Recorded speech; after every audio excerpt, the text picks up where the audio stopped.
Assalamualaikum warahmatullahi wabarakatuh. Innal hamdalillah wassalatu wassalamu ala Rasulillah wa ala alihi wa ashabihi wa mawalah. Wala haula wala quwata illa billah. Amma ba'du. Alhamdulillah. Ikhwati billah rahimani wa rahimakumullah. Melanjutkan apa yang kita baca dari Risalah Syabd Rasak Asyur Qawaid fi Tazkiyatin Nafas. Kita telah melalui dua pembahasan. Yang pertama, bahwa tauhid adalah fondasi untuk mewujudkan tazkiyatun nafas. Gerakan tazkiyatun nafas manapun, jika tidak perhatian dengan tauhid, pasti tazkiyatun nafas yang gagal, yang salah. Karena tidak akan menumbuhkan tazkiyatun nafas kecuali fondasinya itu adalah tauhid. Yang kedua, doa adalah kunci terwujudnya tazkiyatun nafas. Karena seluruh kebaikan biadillah, di tangan Allah Subhanahu wa taala. Dan tazkiyatun nafas termasuk di antara kebaikan yang apabila seorang tidak diberi oleh Allah kebaikan tersebut, maka dia tidak akan bisa mewujudkan kebaikan tadi. Maka untuk bisa mendapatkan kebaikan yang di tangan Allah, kuncinya adalah minta, berdoa kepada Allah Subhanahu wa taala. Dan sekarang kita masuk pada al-qaidatul tsalitsah, yaitu Al-Qur'anul Karim manba'u tazkiyah wa ma'inuha. Bahwa Al-Qur'an itu adalah mata air tazkiyatun nafas, dan sumbernya, artinya referensi tazkiyatun nafas itu adalah Al-Quran. Tidak mengambil referensi manapun, karena Al-Quran telah mengajarkan tazkiyatun nafas. Kapan seorang ingin melakukan tazkiyatun nafas dan referensinya bukan Al-Quranul Karim, maka pasti akan keliru, pasti akan salah, sesat. Karena Allah yang menciptakan manusia,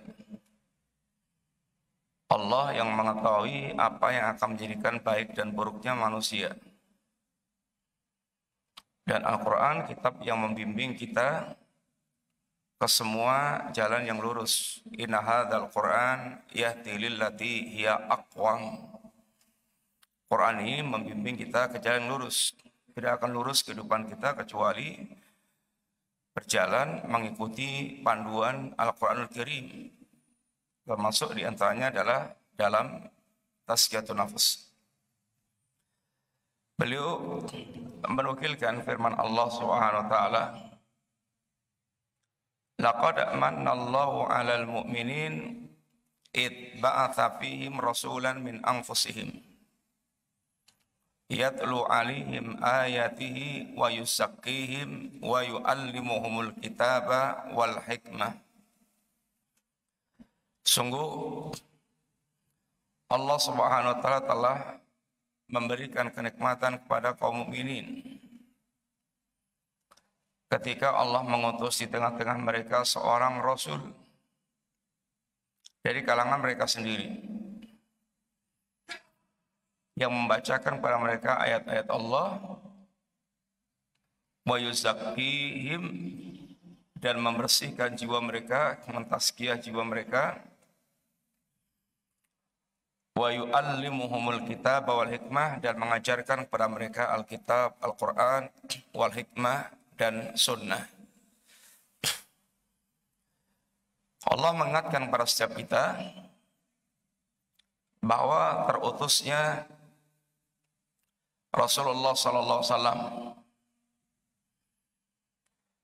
dari jenis manusia sendiri, atau kalau orang-orang Arab ditambah dengan dari kalangan mereka sendiri. Ini adalah kenikmatan yang besar, karena tanpa keberadaan Rasulullah sallallahu alaihi wasallam, manusia tidak akan mengenal hakikat itu al-haq yang diajarkan oleh Allah Ta'ala. Dan ketika manusia tidak mengenal hakikat al-haq, kehidupan manusia tidak akan jauh daripada kehidupan binatang. Hanya akan mengikuti hawa nafsu dan sangkaan-sangkaan saja. Kedatangan Rasul untuk mengajarkan risalah dan sekaligus menjadi teladan dalam mewujudkan risalah. Di antara tugas kerasulan yang Allah sampaikan dalam ayat ini adalah yatlu alaihim ayatihi, membacakan kepada manusia ayat-ayat Allah Ta'ala. Dan tidak ada ayat yang Allah turunkan yang tidak disampaikan Rasul kepada kita. Wa yuzakkihim, dan membersihkan jiwa mereka, mendidik, mentarbiyah, mengarahkan hingga terbentuknya jiwa mereka yang bersih. Wa yu'allimuhumul kitab wal hikmah, dengan cara mengajarkan Alkitab, itu Al-Quran, wal hikmah, dan sunnah, yang itu menjadi maroji atau referensi utama untuk mewujudkan tazkiyatun nafas. Karena Al-Quran, kitab yang juga Allah telah sempurnakan, telah Allah cukupkan untuk kita apapun yang kita butuhkan. Allah telah penuhi di dalam Al-Quranul Karim. Maka Al-Quran, kitab yang telah mencukupi untuk mewujudkan apa yang menjadi rencana amalan kita. Beliau katakan, fa'adhamu ma tasqu bihi nafs Al-Quranul Karim. Sebesar-besar perkara yang akan membersihkan jiwa manusia adalah Al-Quranul Karim. Alladhi huwa kitabu tazkiyah wa manba'uha wa ma'inuha wa masdaruha. Yang Al-Quran adalah kitab tazkiyah. Ini kitab panduan untuk melakukan tazkiyah, dan menjadi sumber dan mata air dan referensi untuk melakukan itu tazkiyah ini. Faman arada li nafsihi at-tazkiyata falyatlubha fi kitabillah azza wajal. Maka barang siapa yang dia hendak membersihkan jiwanya, maka carilah cara untuk membersihkan jiwa itu dalam kitab Allah Al-Quran. Pasti dia akan mendapatkan panduan-panduan yang tepat bagaimana cara melakukan tazkiyatun nafas. Qala Ibnu Abbas radhiyallahu anhuma, sahabat Ibnu Abbas mengatakan, dhaminallahu liman ittaba'al Qur'an alla yadhilla fid dunya wa la yashqa fil akhirah. Allah Subhanahu wa taala memberikan jaminan bagi orang yang mereka mengikuti Al-Quranul Karim tidak akan sesat di dunia, dia akan lurus, tidak akan tersesat, akan sampai kepada tujuan, wala yashqa fil akhirah, dan tidak akan celaka di akhirat kelak. Faman ittaba'a hudaya fala yadhillu wala yashqa. Maka barang siapa yang dia mengikuti petunjukku, dia tidak akan sesat. Sesat di dunia dan juga tidak sesat di akhirat. Wala yashqa, dia tidak akan sengsara di dunia dan juga tidak akan sengsara di akhirat. Di dunia ini kita membutuhkan bimbingan, petunjuk untuk bisa senantiasa meniti jalan yang lurus sehingga tidak tersesatkan oleh syaitan, tidak pula tersesatkan oleh hawa nafsu kita. Ketika seorang betul-betul berpegang teguh meniti jalan Allah Subhanahu wa taala yang lurus, ini mengikuti Al-Qur'anul Karim. Demikian pula Al-Quran bukan kitab untuk menyengsarakan manusia, tapi kitab untuk membahagiakan manusia di dunia dan di akhirat. Di dunia kita butuh petunjuk, sebagaimana juga di akhirat butuh bimbingan petunjuk sampai kita selamat sampai di ke jannah. Petunjuk yang akan mengantarkan kita sampai di jannah. Demikian pula Al-Quran sumber kebahagiaan yang akan menghindarkan dari segala bentuk kesengsaraan. Kesengsaraan, penderitaan yang dialami oleh manusia di dunia maupun di akhirat, semuanya adalah karena jauhnya dari petunjuk Allah Subhanahu wa taala. Tidak ada bencana yang menimpa pribadi maupun masyarakat kecuali dengan sebab menyimpang dari tuntunan hidayah Allah Ta'ala. Sehingga kitab ini bukan kitab yang akan membebankan seorang menjadi sengsara, tapi justru kitab yang memandu orang untuk mendapatkan kebahagiaan yang hakiki. Dan itu yang dicari oleh semua manusia. Tidak ada manusia manapun kecuali semuanya sepakat untuk mencari kebahagiaan. Dan tidak ada kitab yang akan bisa membimbing manusia untuk bahagia dengan hakiki kecuali kitab Allah, ini Al-Quranul Karim. Wa qala ta'ala, dan berfirman Allah Subhanahu wa taala, ya ayuhan nas qad ja'atkum mau'idatun min rabbikum wa shifaa'un lima fis sudur wa hudaw wa rahmatul lil mu'minin. Wahai manusia, sungguh telah datang kepada kalian mau'idhah, pelajaran atau nasihat, yang nasihat ini datangnya dari Rabb kalian, bukan dari filosof, bukan dari kesepakatan manusia, tapi dari Rabb kalian yang menciptakan kita, yang memelihara kita. Dan kitab itu akan menjadi syifa'ul lima fis sudur, menjadi obat apa yang ada di dalam dada manusia. Bahkan menjadi obat secara umum. Wa nunazzilu minal Qur'an ma huwa syifa. Dan kami turunkan Al-Quran itu, yang Al-Quran merupakan syifa, itu merupakan obat. Baik obat penyakit-penyakit jiwa, penyakit hati, bahkan juga obat bagi penyakit-penyakit zahir.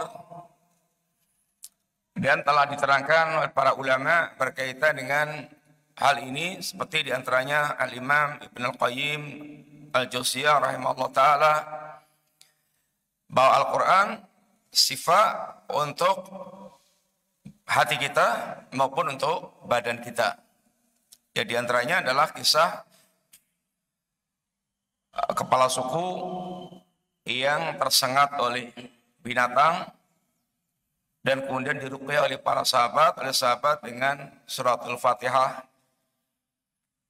Dan juga Ibnu Qayyim mempraktekkan bagaimana mengobati badannya, penyakit badannya dengan ruqyah yang beliau ini bacakan. Intinya Quran adalah juga menjadi syifa, menjadi obat bagi penyakit badan maupun penyakit dalam hati kita. Wahudan, dan menjadi petunjuk kita, bimbingan untuk menjadi apapun. Al-Quran memberikan bimbingan yang terbaik. Wa rahmatun lil mu'minin, dan menjadi rahmat bagi kaum mukminin. Menjadi rahmat. Ini kitab yang apabila diikuti isi kandungannya, maka Allah akan curahkan pada dia rahmat Allah Subhanahu wa taala. Orang yang senantiasa dalam curahan rahmat Allah Subhanahu wa taala. Dan orang-orang yang mereka marhumah, orang yang dirahmati Allah taala itu, masa lalunya akan diampunkan Allah taala. Tentu untuk mendapatkan ampunan Allah dengan sebab-sebab. Di antaranya dia akan banyak-banyak beristighfar kepada Allah, dia akan banyak-banyak bertaubat kepada Allah, dia akan banyak-banyak melakukan amal saleh, karena amal saleh itu menghapuskan keburukan yang telah dia lakukan. Dia akan bersabar dengan segala macam musibah, karena musibah itu menjadi penggugur dosa-dosa, sehingga hatinya akan tergerak untuk melakukan itu semuanya yang jadi sebab penggugur dosa. Di saat yang sedang dialami, dia diberikan taufik Allah, bimbingan yang tepat dalam mewujudkan agama Allah Ta'ala. Hatinya akan digerakkan melakukan amal-amal saleh yang telah ditunjukkan oleh Allah dalam kitab dan sunnah Nabi-Nya. Dan yang akan datang orang yang dijaga Allah dari ketergelinciran, karena dia telah menjaga agama Allah Subhanahu wa taala. Ini adalah orang-orang yang dirahmati oleh Allah taala. Akan tapi Al-Quran tidak akan menjadi syifa yang sebenarnya, tidak akan menjadi petunjuk yang membimbing kepada jalan yang lurus dan menjadi rahmat, kecuali apabila orang-orang itu adalah orang-orang yang mereka benar-benar beriman kepada Allah Subhanahu wa taala. Adapun kalau dia zalim, orang-orang yang durhaka kepada Allah, wala yazidudz zalimina illa khasara. Al-Quran tidak akan menambah kecuali hanya kerugian semata. Dia akan semakin kafir, semakin menentang, semakin mengingkari, semakin menyelisihi, sehingga tidak menambah bagi mereka kecuali kerugian. Semakin banyak kafirnya, semakin banyak menentangnya, semakin banyak menyelisihinya, maka semakin bertambah-tambah pula kerugian yang akan mereka ini dapatkan. Qala Ibn Al-Qayyim, berkata Al-Imam Ibn Al-Qayyim rahimahullah ta'ala, Al-Qur'anu huwa syifa'ut tam min jami'il atwa al-qalbiyah wal badaniyah wa atwa'id dunya wal akhirah. Al-Quran itu adalah obat yang sempurna dari semua penyakit-penyakit hati maupun penyakit badan, dan obat dunia maupun akhirat. Tentu sebagaimana yang telah kita sampaikan insyaallah bahwa orang berobat itu untuk bisa mendapatkan kesembuhan yang sempurna dengan beberapa faktor. Sebagaimana ketika Al-Imam Ibnu Qayyim menerangkan tentang mustajabnya doa. Faktornya itu orangnya, doanya, kemudian yaitu terhindarnya dari mawani, penghalang-penghalang. Pedang itu kalau sudah pedangnya itu bagus, mingis-mingis, tajam, tapi pedang ini tidak akan maksimal fungsinya kalau dipegang oleh orang yang tidak faham dan tidak terampil dalam memainkan pedang. Sehingga selama yang memegang pedang ini bagus, terampil, sangat menguasai tentang permainan pedang, dan pedangnya juga sudah bagus, nggak ada penghalang, ini akan maksimal fungsi pedang di tangan orang yang tepat. Ya sama dengan antum pegang HP, HP-nya programnya itu full, lengkap, bagus, tapi antumnya bisanya hanya WA sama telepon. Ya yang lainnya off-off, nggak bisa difungsikan. Sehingga canggihnya kayak apapun, ya taunya hanya dudul-dudul gitu aja, nggak ada yang lainnya, menjadi nggak berfungsi. Padahal kalau dipegang orang yang menguasai, dari alat itu bisa maksimal penggunaannya dengan semua yang ada di situ. Demikianlah doa. Doa itu faktornya seperti apa? Orangnya. Orang yang berdoa. Kalau orangnya ini orang yang betul-betul mereka ini soleh, bagus, jiwanya bersih, dekat dengan Allah Subhanahu wa taala, kemudian doanya doa yang maksur, doa yang bagus, lafaz-lafaz yang terambil dari Al-Quran maupun sunnah Nabi, kemudian tidak ada penghalang terkabulnya doa, dia telah memilih segala sebab-sebab atau telah melakukan sebab-sebab terkabulnya doa, maka kata Ibnu Qayyim, la yakadu yurad, hampir pasti tidak akan ditolak oleh Allah Subhanahu wa taala doanya itu.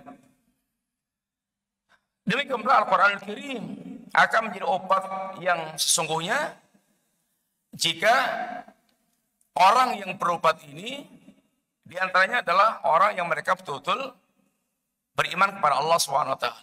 Karena tidak akan manfaat Al-Quran kecuali bagi kaum mukminin. Inna fi dzalika ladzikra illa liman kana lahu qalbun. Semua yang ada di dalam Al-Quran, kisah-kisahnya, kisah-kisah Al-Quranul Karim, maupun nasihat-nasihat yang Allah cantumkan dalam Al-Quran, dan semua pelajaran yang ada di Al-Quran, itu tidak akan bermanfaat, hanya akan menjadi pelajaran yang sebenarnya. Inna fi dzalika ladzikra, bagi siapa? Liman kana lahu qalbun, bagi orang punya hati. Ini qalbun hayyun, orang punya hati yang hidup. Biji yang bagus tidak akan tumbuh kecuali pada tanah yang subur. Ditaruh di atas batu, maka tidak akan bisa ini tumbuh. Sehingga membutuhkan media yang tepat untuk bisa bermanfaatnya hal tersebut. Demikian pula Al-Quranul Karim akan berfungsi maksimal bagi orang yang mereka hatinya betul-betul dalam keadaan ini baik, ini kaum mukmin. Semakin imannya sempurna, semakin setiap ayat Qur'annya memberikan faedah yang sempurna pula. Semakin berkurang kadar imannya, akan semakin berkurang kadar pula manfaat Al-Quran bagi orang tersebut. Kemudian, bagaimana Al-Quran itu akan bisa menjadi obat? Apakah sekedar hanya dibaca saja? Lalu Al-Quran bisa menjadi obat? Al-Quran akan bisa menjadi obat apabila dia betul-betul tepat di dalam memperlakukan Al-Quranul Karim. Beliau nukilkan ayat, wa qala ta'ala, berfirman Allah Subhanahu wa taala, alladzina atainahumul kitaba yatlunahu haqqa tilawati ulaika yu'minuna bih. Orang-orang yang kami berikan kepada mereka Alkitab, Al-Quranul Karim, yatlunahu haqqa tilawati, yang mereka ini benar-benar mentilawah atau mereka mentilawah dengan sebenar-benar tilawah. Ulaika yu'minuna bih, mereka itulah orang-orang yang betul-betul beriman kepada kitab Al-Quran tersebut. Yang dimaksudkan dengan tilawah Al-Quran itu yang sesungguhnya bagaimana? Wa tilawatul kitab haqqa tilawah takunu bi qiraati wa hifzi wa fahmi wa tadabburi wal amali bi kama fassarahu bidzalika sahabah wat tabi'un. Yang dimaksudkan dengan yatluna haqqa tilawati, tilawah yang haqqa tilawati itu adalah dia membacanya, membaca huruf per huruf, kemudian dia menghafalkannya, kemudian dia memahaminya, dia mentadaburinya, dia mengamalkannya. Itulah yang dikatakan dengan ini tilawah yang sebenarnya. Karena tala yatlu tilawatan maknanya juga adalah ittiba, yaitu mengikuti. Dan mengikuti itu ya proses dari membaca, memahami, kemudian yaitu mentadaburi. Ini adalah tilawah yang akan menghasilkan kemanfaatan yang maksimal terhadap Al-Quranul Karim. Dari membacanya, bagaimana seorang dia betul-betul berusaha untuk membaca yang benar, ini Al-Quran, membaca dengan tartil, yang dengan membaca yang benar itu akan banyak manfaat yang akan dia dapatkan. Tapi tidak sebatas membaca, harus naik kepada tingkat yaitu memahami dan mentadabbur. Sehingga mesti berusaha untuk kita tahu tentang artinya kalimat per kalimat di dalam Al-Quranul Karim. Dan coba kalau kita perhatikan di antara kita yang pernah membaca terjemahnya aja sampai selesai, kita bisa tanya kepada diri kita masing-masing. Mungkin kalau hanya kita membaca, pengen baca maknanya tabat yada, baca comot-comot, iya. Tapi kalau membaca dari awal Al-Fatihah sampai An-Nas dan sudah selesai, tahu ini pernah baca terjemahnya aja. Siapa di antara kita ini yang sudah ini pernah khatam dari awal sampai akhir sekedar terjemahnya? Naik lagi, bagaimana kita membaca tafsirnya? Mungkin diawali tafsir yang ringkas, tafsir yang pendek atau yang singkat, yang sederhana. Karena ada tafsir yang sederhana, ada tafsir yang panjang lebar. Pernahkah kita mengkhatamkan membaca tafsir walaupun yang sederhana? Sampai pada nanti betul-betul kita mentadaburi setiap ayat-ayat yang kita baca. Karena yang paling manfaat itu, yang paling manfaat bagi hati kita. Bagaimana para salaf mengungkapkan?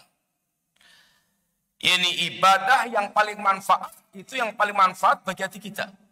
Maka sebagian sahabat juga ketika membaca ayat Al-Quran, bahkan dalam salat ada satu ayat yang diulang-ulang terus sampai berkali-kali karena betul-betul merasa bermanfaat bagi hatinya dan sangat nandes bagi hatinya, sehingga mendapatkan faedah besar dari ayat tersebut. Sehingga bukan sekedar target mengejar khatam membaca Al-Quran, dan itu juga target yang perlu untuk kita lakukan, tapi bagaimana lebih kemudian pada tadabbur, sehingga hati kita mendapatkan manfaat. Yang kadang-kadang kita berulang-ulang khatam Al-Quran tapi kurang mendapatkan manfaat dari bacaan yang kita baca, ya karena diantaranya tidak paham maknanya, tidak paham kandungan yang kita baca, dan juga tidak menyempatkan merenungkan. Bahkan terkadang lisan kita baca tapi pikirannya lari kemana-mana, sehingga nggak nyambung antara yang kita baca dengan ini akal atau dengan hati kita, sehingga targetnya selesai, tutup baca surat Al-Kahfi, pokoknya selesai, tutup, sehingga tidak merenungkan dan tidak bisa mengambil faedah dari apa yang kita baca tersebut. Qala Ibnu Mas'udin radhiyallahu anhu, Ibnu Mas'ud menceritakan tentang para sahabat Nabi radhiyallahu anhum jami'an, bagaimana mereka bermuamalah dengan Al-Qur'anul Karim. Kana rajul minna idza ta'allama asra ayatin lam yujawis hunna hatta yarifa ma'anihinna wal amala bihinna. Orang-orang di kalangan kami, jadi para sahabat Nabi radhiyallahu anhum ajma'in, apabila mempelajari 10 ayat, mereka tidak akan melewatkan 10 ayat sampai mereka mengerti betul, sampai mereka paham betul makna-makna yang terkandung padanya, dan itu mengamalkan ini isi kandungan tersebut. Ini yang membedakan dengan generasi-generasi yang lainnya. Sehingga orientasinya adalah orientasi faham dan mengamalkan. Karena memang puncak tujuan Al-Quran adalah menjadi kitab hidayah. Ini kitab bimbingan bagi kita untuk bisa mengamalkan, mengambil petunjuk dari kitab tersebut dan mengamalkan di dalam kehidupan kita. Sehingga mesti paham dan bagaimana kemudian mempraktekkan kandungan ayat-ayat Al-Quran tersebut. Ini menunjukkan bagaimana semangatnya para sahabat dalam upaya untuk mewujudkan bimbingan-bimbingan Allah Subhanahu wa taala dalam kehidupan ini mereka. Yang dengan cara seperti itulah maka Al-Quran akan betul-betul manfaat dalam kehidupan ini kita. Akan tapi ketika Al-Quran sekedar menjadi bacaan dan tidak difahami, apalagi menjadi target pengamalan dalam kehidupan sehari-hari, sehingga terkadang orang yang gelarnya al-hafidh tapi amalannya ya nyengkleng dari isi kandungan Al-Quranul Karim. Al-hafidh menjadi artis, entah film, entah musik, entah apa. Al-hafidh menjadi kuburiyun, menjadi para penyembah kubur. Lantunan Qur'annya bagus, akan tapi praktek yang ditunjukkannya adalah justru bertentangan dengan isi kandungan Al-Qur'anul Karim. Wa qira'atul Qur'an duna fahmi ma'anihi awil amali bima ja'a fihi la tu'attu tilawatan bihaqqin. Membaca Al-Quran tanpa faham maknanya dan tanpa mengamalkan isi kandungannya, ini tidak terhitung sebagai bentuk tilawah yang sebenarnya. Tidak terhitung menjadi tilawah yang haqqa tilawati. Walidha yaqulul Fudail ibnu Iyad, berkata, oleh karena itulah berkata Fudail bin Iyad. Fudail bin Iyad ini ulama yang bekas begal. Sehingga ulama itu ada yang backgroundnya itu macam-macam. Tapi kalau Nabi nggak ada yang bekas begal, bekas perampok atau bekas apa. Karena Allah telah persiapkan Nabi betul-betul bersih dari awal sehingga tidak ada celah orang untuk mencacat ini para Nabiullah alaihi salatu wassalam. Di antara perkataan Fudail bin Iyad, beliau mengatakan, "Innama nazalal Qur'an liyu'mala bi fattakhadhan nasu qira'atahu amalan." Sesungguhnya Allah Subhanahu wa taala, sesungguhnya Al-Qur'an itu turun untuk diamalkan. Tapi manusia menjadikan bacaan Quran itu sebagai amalan. Apa maksudnya? Manusia menjadikan bacaan Quran mentok sebagai amalan. Sehingga mengamalkan Quran itu artinya cukup dengan membaca Al-Quran. Kadang-kadang juga orang awam diajak ngaji gitu. Wah, aku wis ngaji bendina.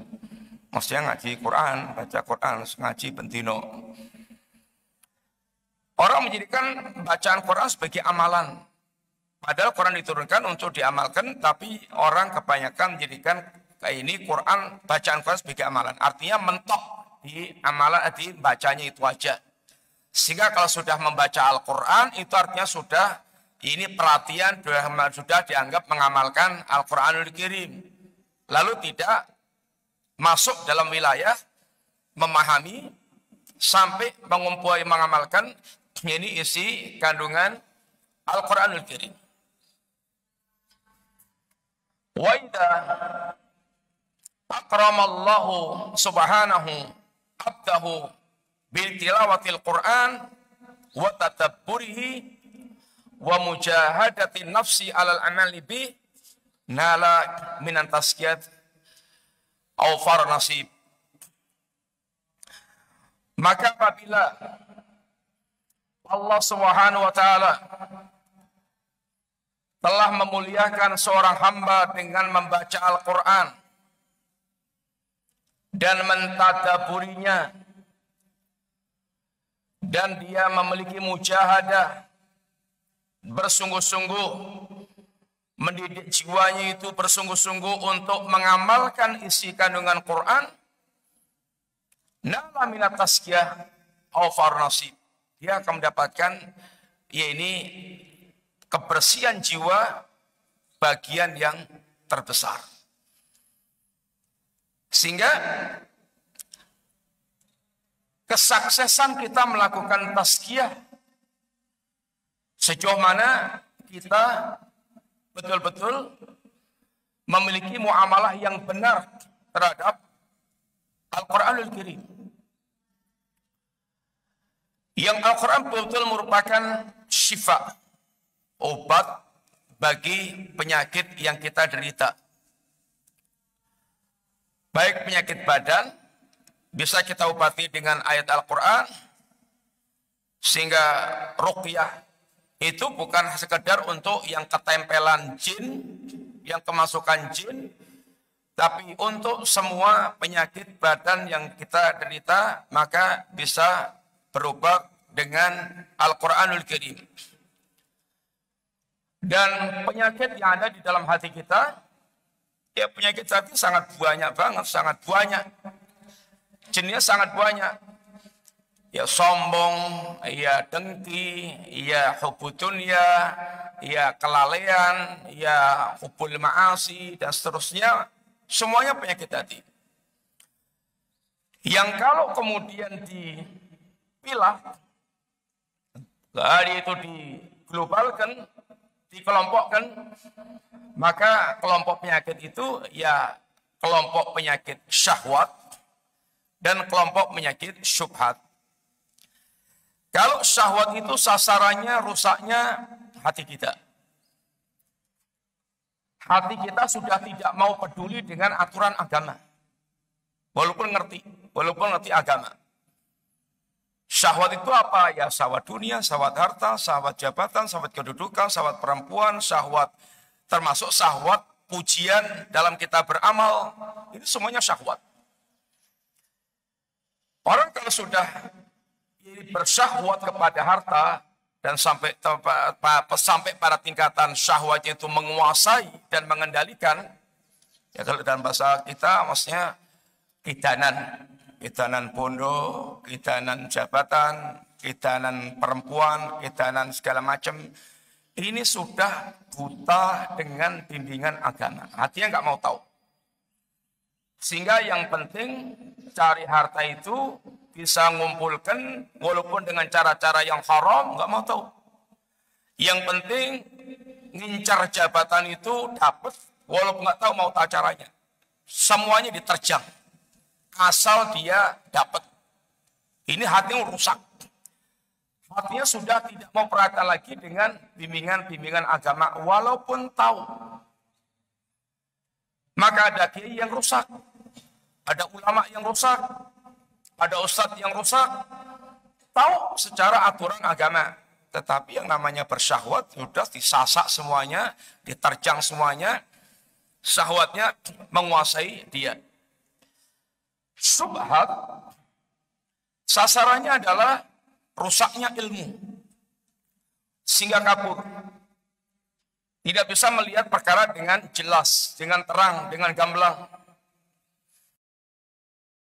Ini bisa diobati dengan Al-Quranul Karim, sehingga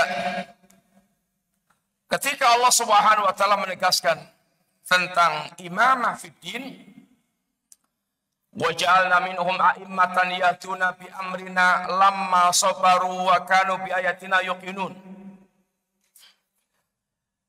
Dan kami jadikan di antara mereka ini para imam, para pemimpin. Mereka mencapai derajat imamah, kepemimpinan dalam agama. Dengan sebab apa? Yang penting dengan sebab apa mereka mendapatkan itu? Lamma sabaru wa kanu bi ayatina yuqinun. Karena kesabaran mereka, kesabaran ini untuk menghadapi syahwat. Kalau antum pas butuh-butuhnya duit, udah pas nggak punya duit, kebutuhan sangat banyak, kemudian ada tawaran duit yang haram, antara mengambil dan tidak, ini yang dibutuhkan apa? Ya kesabaran untuk bisa bertahan, untuk dia bisa betul-betul bertahan di atas prinsip kebenaran. Butuh kesabaran. Syahwatnya sedang melonjak, dia sangat ingin, sangat bernafsu, sedangkan itu haram. Ya untuk dia tak bisa bertahan, ya dia membutuhkan kesabaran. Maka dengan kesabaran ini dia akan menghadapi syahwat. Dan dengan yakin wa kanu bi ayatina yuqinun, dan dengan keyakinan ini dia akan menghadapi syubhat. Yakin itu adalah buah dari kesempurnaan ilmu. Sehingga ilmu yang sempurna membuahkan dia keyakinan, dan ini untuk menghadapi syubhat sehingga tidak lagi kerancuan yang dihadapi. Quran mengajarkan itu semuanya. Bagaimana mengobati syahwat, mengajarkan hal-hal yang berkaitan dengan penyakit-penyakit umat yang terdahulu. Orang bersyahwat kekuasaan, tidaklah dia mengingat tentang kisah Fir'aun. Orang bersyahwat dengan harta, tidaklah dia mengingat kisah yaitu Qarun. Demikian pula syahwat-syahwat dunia yang lainnya, Allah telah ajarkan komplit diantaranya bagaimana ini akibat akhir orang-orang yang mereka bergelimang dengan syahwat. Demikian pula berbagai macam pengkaburan syubhat, seperti iblis menyuntikkan syubhat kepada Nabiullah Adam. Maka syubhat ini akan bisa disingkap dengan dia betul-betul memahami hakikat ilmu yang diajarkan Al-Quranul Karim, sehingga segala syubhat-syubhat itu akan tersingkirkan ini dengan dia faham terhadap Al-Quran yang merupakan bimbingan Allah Ta'ala. Dan yang terakhir, jangan sampai kita menjadi apa yang dikeluhkan Rasulullah SAW. Wa qala Rasul, Rabbi inna qaumi ittakhadhu hadzal Qur'ana mahjura. Ya Rabb, dan berkata Rasul, ya Rabb, kaumku telah menjadikan Quran ini sebagai mahjura, barang yang dihindari, diboikot. Jadi hajrul Quran, memboikot Al-Quranul Karim. Kapan seorang dia dikatakan memboikot Al-Quran? Ya dari pertama dia memboikot untuk tidak mau mendengarkan Al-Quran, hajrul sima. Hajrul tilawah, dia nggak mau membaca, nggak mau mendengarkan, nggak mau membaca Al-Quran, nggak mau hajrul tadabbur, dia tidak mau mentadabbur. Kemudian hajrul amal, dia tidak mau mengamalkan Al-Quran. Dan hajrul tadawi, dia tidak mau ini berubah dengan Al-Quranul Karim. Ini semuanya termasuk orang yang mereka menghajar Al-Quran. Membaca tapi nggak mau memahami, termasuk mengajar Quran. Memahami tapi tidak mau mengamalkan juga termasuk orang yang masih mereka mengajar Al-Quran. Hajar Quran dengan segala tingkatannya. Sehingga sekali lagi bahwa tasfiyatun nafas yang menjadi proyek setiap kita bagaimana membimbing jiwa kita ini bersih, maka harus menjadikan Quran referensi utama, sumber utama, mata air yang kita minum, yang harus kita ambil, kita konsumsi. Dengan cara itu memahami Quran, mengamalkan Quran, maka betul-betul akan menjadi bimbingan yang tepat untuk mewujudkan tasfiyatun nafas. Apabila tidak mengambil Quran sebagai pembimbing dalam tasfiyatun nafas, pasti dia akan ini sesat. Makanya sufi sekali lagi, ketika mereka mengambil bimbingan tasfiyatun nafas bukan dari kitabullah Al-Quranul Karim, hasilnya malah musyrik, bid'ah, dan maksiat. Musyrik menyekutukan Allah SWT. Dan mereka pun bahkan kemudian jadi kafir, musyrik. Semakin tinggi tingkatan sufinya, semakin lepas dari Al-Quranul Karim. Ya kafir. Hasilnya kekafiran. Musyrik, dia pun dibuat sesat oleh syaitan. Dia targetnya bahkan mencari kasyaf, disingkapkannya perkara-perkara yang gaib, sehingga justru dia kemudian merasa telah bisa menerawang alam khusus yang tidak dilihat oleh orang awam, sampai pada itu meninggalkan syariat, sehingga merasa telah melepas dari syariat karena telah mencapai makom yang khusus, dan sehingga pendidikannya pun pendidikan yang justru menghasilkan kemusyrikan, menuhankan para kiainya, para ulamanya, menghalalkan yang haram, mengharamkan yang halal, dan tidak bisa mengoreksi orang yang tingkatannya wali karena tingkatannya khusus, sehingga nggak ada standar yang jelas lagi dalam kehidupan.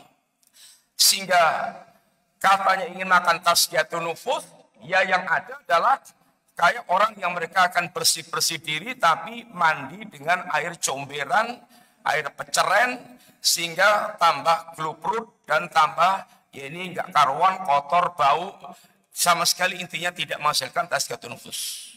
Demikian ya kawan, semoga manfaat. Bagaimana evaluasi sebentar? Yang pertama,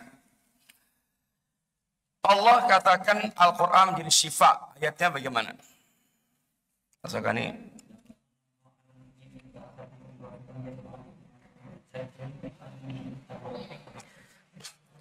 Terus kemudian, apa makna syifa yang disebutkan oleh Allah dalam ayat wa nunazzilu minal Qur'an ma huwa syifaun?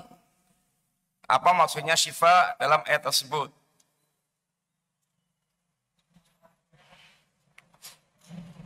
Silakan ikhwan.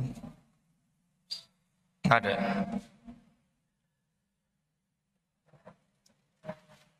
Pertanyaan berikutnya, Al-Imam Fudail bin Iyad pernah menyampaikan pemahaman manusia yang salah tentang ini tilawah Al-Quran atau kewajiban mengamalkan Al-Quran. Bagaimana ungkapan Fudail bin Iyad? Ya, mana?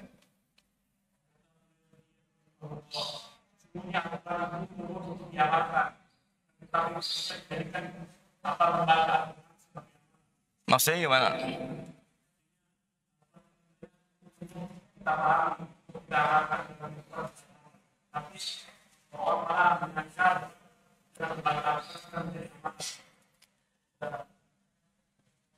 Iya. Terus judul pembahasan ini adalah Al-Quran referensi utama dalam Tazkiyatun Nufus. Apa maksudnya? Ya, ya.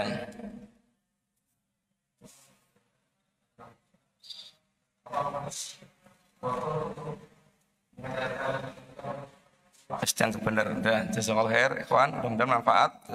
Jazakumullah khair.